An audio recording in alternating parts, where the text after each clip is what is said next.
Almost half a century ago, the first man to walk on the moon was Neil Armstrong, the first astronaut. The following biography is taken from his life. When we left to board the plane, I saw everyone and gave a confident thumbs up. We were not so confident ourselves, a little nervous and a little excited. It's like sitting on a train and the train is running on a bad track. This mission had a lot of hope and a lot of hard work. You have to leave it all and focus on one thing. My life and hobbies had prepared me for this mission. I had a passion for flying an airplane since childhood.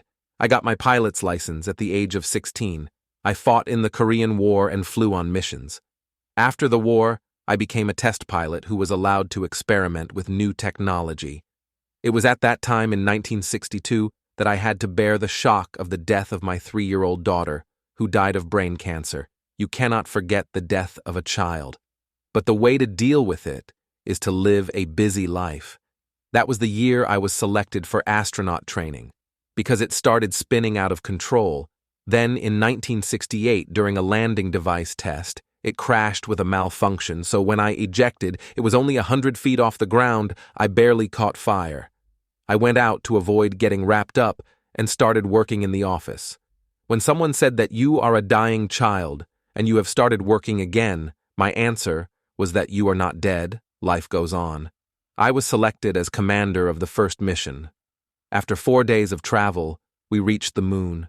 The guidance system was leading us to a crater where there were large rocks. I thought it was not a suitable place to land. I took control of myself to land in a better place. Everyone was watching.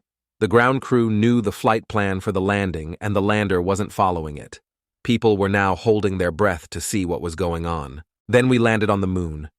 After hearing these words, Eagle came down, and many people who were sweating came to life. Then I started to come down from the ladder. Entry back to Earth was the most difficult part of the journey. When we reached Earth, we were superstars.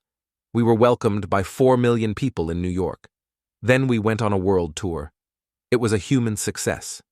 We represented people from all over the world. From the crowds in the Congo to the Queen of Great Britain, everyone wanted to see us. I wasn't ready for it all. It was a burden for me. I wouldn't say I liked it all. I didn't want my fame because of one incident, but because of my day job, and I didn't deserve that fame if I was the first person to land Padma on the moon. It was not my perfection, it was the circumstances, it was never my solo achievement, I just got the fame. After that, I ended my astronaut career and started teaching engineering at the University of Cincinnati. One thing I regretted was not being able to spend time with my family because of my career. I was able to spend less time with my growing sons, but I didn't have high expectations for the space program. I thought we'd be able to do more than we did. I think you can't do much when you're out of competition, and motivation is accepted.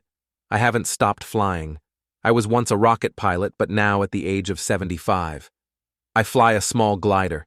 Seeing the Earth from a height like a bird is an experience and a hobby I have not given up. Looking down on the Earth like a bird is an experience and a hobby I could not give up. Neil Armstrong passed away. It happened on August 25, 2012, in Cincinnati. At that time, he was 82 years old.